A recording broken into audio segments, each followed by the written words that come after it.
طیب اور خبیث۔ میں ہمیشہ آپ سے عرض کیا کرتا ہوں کہ اللہ تعالیٰ جس سے چاہے کام لے لے، اس نے اپنے بندوں کی رہنمائی اپنے ذمہ لے رکھی ہے، اس کے لیے جس کو چاہے ذریعہ بنائے۔ مجھے اللہ تعالیٰ نے اپنے دونوں مربیوں کی صحبت نصیب فرمائی، ان کی دعاؤں کی برکت سے اللہ تعالیٰ نے مجھے یہ نعمت عطا فرمائی کہ میں اپنے آپ کو آپ میں سے کسی سے افضل نہیں سمجھتا۔ دعا کیجیے کہ اللہ تعالیٰ کسی گناہ کے باعث مجھ سے یہ نعمت چھین نہ لے۔ عجب، کبر اللہ تعالیٰ کی بارگاہ میں محبوب نہیں ہے۔ یہ نعمت اللہ والوں کے ہاں سے ہی ملتی ہے، دوسری کسی جگہ سے نہیں ملتی۔ عطر فروش کی دکان سے ہی ملے گا، بزاز کے ہاں سے نہیں ملے گا۔ ہم اللہ کے دروازے پر کچھ لینے آتے ہیں، یہاں جو کچھ ملتا ہے وہ دوسری جگہ نہیں ملتا۔ یہ قبر میں بھی ساتھ جائے گا، یہاں ہدایت ملتی ہے۔ ہدایت نصیب ہوگی تو یہ قبر میں بھی ساتھ جائے گی، حشر میں بھی کام آئے گی، اس کے بعد جنت میں پہنچائے گی۔ ان سے عقیدت، ادب اور اطاعت ہو تو مدت مدید تک ان کی صحبت میں رہنے کے بعد یہ نعمت نصیب ہوتی ہے۔ میں اپنی ذمہ داری محسوس کرتا ہوں، آپ اللہ تعالیٰ کے بندے اور نبی کریم صلی اللہ علیہ وسلم کے امتی ہیں۔ میری حیثیت ایک پوسٹ مین کی سی ہے، منی آرڈر بھیجنے والے اور وصول کرنے والے اور ہوتے ہیں۔ پوسٹ مین تو دونوں کے درمیان میں واسطہ ہوتا ہے، میں تو اللہ تعالیٰ اور حضور صلی اللہ علیہ وسلم کی طرف سے آپ کی رہنمائی کے لیے کچھ عرض کر دیتا ہوں۔ اللہ تعالیٰ یہاں لاتے ہیں اور وہی بولنے کی توفیق دیتے ہیں۔ میں کچھ پڑھ کر نہیں آتا، اللہ تعالیٰ جو چاہے زبان سے کہلوا دیتے ہیں۔ آج میں طیب اور خبیث کے متعلق کچھ عرض کرنا چاہتا ہوں۔ ہر چیز طیب ہوتی ہے یا خبیث؟ بعض مال طیب ہوتے ہیں اور بعض خبیث۔ اگر یہ حلال ذریعے سے آئے تو طیب، جیسے بیع و شرع میں مشتری بائع کو اپنی خوشی سے روپیہ دے کر چیز خریدتا ہے۔ ہبہ اور ہدیہ میں بھی خوشی کا دخل ہوتا ہے۔ حضرت ابراہیم بن ادہم رحمۃ اللہ علیہ جنگل سے لکڑیاں لا کر مکہ معظمہ میں ان کو فروخت کرتے اور یہ فرمایا کرتے تھے، من یشتری الطیب بالطیب، کون ہے جو طیب مال کو طیب مال سے خریدتا ہے؟ چوری، ڈاکہ، فریب، دھوکے بازی یہ حرام ذرائع ہیں، ان سے حاصل کیا ہوا مال خبیث ہوتا ہے۔ مال یہ ظاہر طیب ہوتا ہے لیکن ذریعہ اس کو خبیث بنا دیتا ہے۔ ان ذرائع میں مالک کی خوشی شامل نہیں ہوتی۔ بعض اوقات بظاہر خوشی سے دیتا ہے لیکن دل میں ناراض ہوتا ہے، جیسے رشوت میں مال پر اعمال کا ترتب ہوتا ہے۔ بعض اعمال خبیث اور بعض طیب مال سے جذبات پیدا ہوتے ہیں۔ اگر مال طیب ہوگا تو جذبات طیب پیدا ہوں گے۔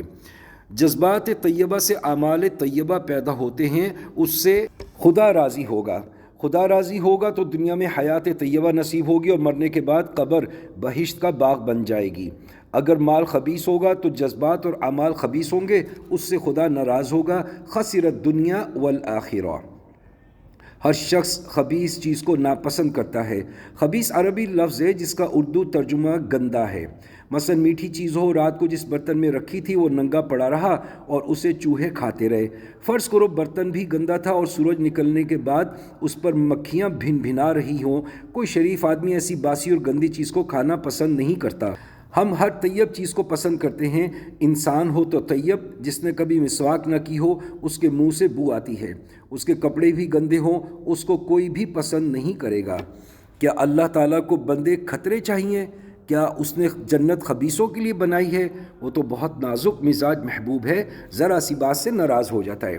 ایک شخص نے مجھ سے اپنا واقعہ بیان کیا، آپ میں سے کچھ حضرات اس کا نام جانتے ہیں اور میں آپ کو اس کا نام نہیں بتلاؤں گا۔ اس کا بیان ہے کہ میں اللہ اللہ کیا کرتا تھا، اس کی برکت سے میرے دل میں ایک چراغ روشن تھا۔ ایک دن میں پانی والے تالاب کی طرف سے آ رہا تھا، سنہری مسجد کے قریب ایک ہندو نوجوان لڑکی پر میری نظر کا پڑنا تھا کہ وہ چراغ بجھ گیا، پھر آج تک روشن نہیں ہوا۔ وہ تو ایسا نازک مزاج محبوب ہے کہ غیر پر نظر بھی پڑ جائے تو ناراض ہو جاتا ہے۔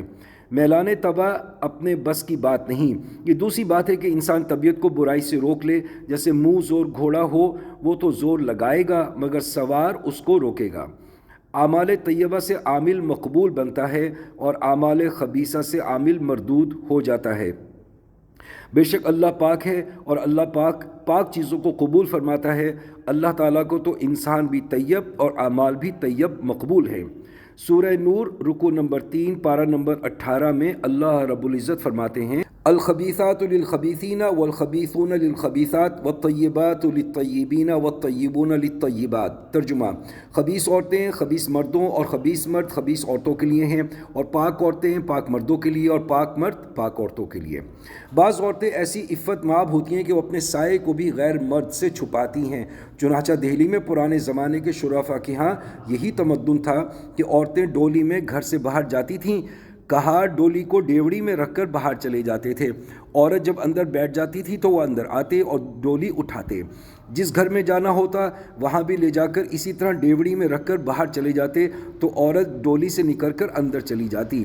اب تو جس نے ایمان بچانا ہو وہ آنکھیں نیچی کر لے۔ نوجوان لڑکیاں ہار سنگھار کر کے بے پردہ ہر جگہ لوگوں کے ایمان خراب کرتی پھر رہی ہیں۔ انسان کے جسم پر غذا کا اثر ہوتا ہے۔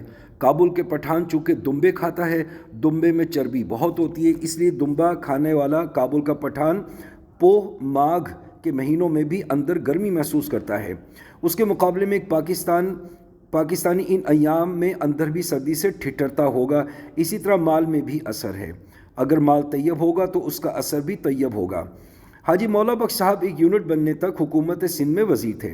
وہ اللہ اللہ کرتے ہیں اور وہ اس سے پہلے بھی وزیر رہ چکے ہیں۔ ان کا بیان ہے کہ ایک نواب صاحب نے اپنا ایک نمائندہ میرے پاس بھیجا اور اس نے مجھ سے آ کر کہا کہ آپ نواب صاحب کا کام کر دیں تو وہ آپ کی خدمت کر دیں گے۔ میں نے اس سے کہا کہ میں نواب صاحب کا کام کر دوں گا لیکن لوں گا کچھ نہیں۔ اس سے ان کی تسلی نہ ہوئی۔ اس نے پھر وہی کہا میں نے پھر وہی جواب دیا۔ تیسری دفعہ جب اس نے کہا تو میں نے اس سے کہا کہ میں اپنی بیوی سے زنا نہیں کروانا چاہتا۔ جو لوگ رشوت دیتے ہیں ان کی بیویاں زنا کراتی ہیں۔ دیکھیے کہ مال خبیث انسان کو اعمال خبیثہ کی طرف لے جاتا ہے۔